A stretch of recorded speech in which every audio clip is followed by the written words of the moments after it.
சமூக நீதியின் குரல். அந்த அரசியல் சாசன சட்டம் சொல்கிறது இது ஒரு மதச்சார்பற்ற நாடு. அந்த குரலில் திராவிடம் திமிரும்.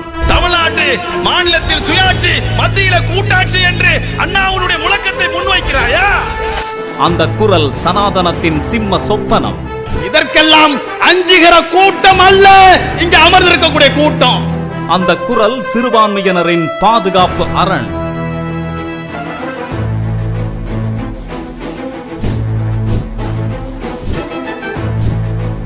அந்த குரல் எழுப்பிய அதிர்வலைகள் தமிழகத்தை திரும்பி பார்க்க வைத்தன.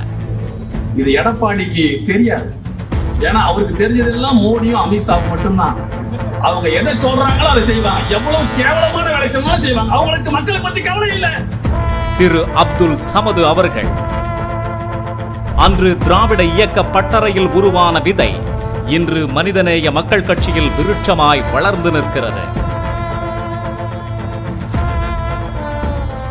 தமுமுக கிளை பொறுப்பு, மாநில அணி பொறுப்பு, மாநில செயலாளர் பொறுப்பு, தமுமுக பொதுச் செயலாளர், மனிதநேய மக்கள் கட்சி பொதுச் செயலாளர் என தனது உழைப்பால் உயர்ந்த பொதுநலவாதி.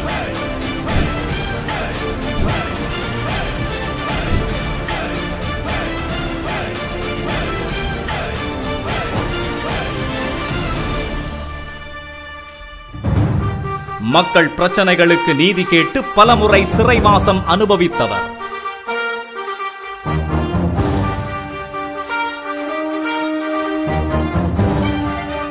மேடைதோறும் ஒலிக்கும் இவரது குரல் ஒடுக்கப்பட்ட மக்களுக்கானதாகவே இருக்கும். இப்படி இந்த நாடு சுதந்திர காற்றை சுவாசிக்க வேண்டுவதற்காக வேண்டி எல்லா போராட்டங்களும் கலந்து கொண்ட ஒரு சமூகம் இந்த சமூகம். பொருளாதாரம் மிகப்பெரிய கிணறு கிடக்கிறது. நாட்டை எந்த வகையிலும் முன்னேற்றுவதற்கான எந்த பொருளாதார அறிவும் கிடையாது.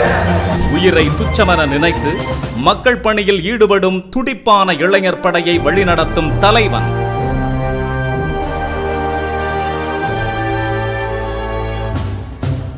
சாதி மத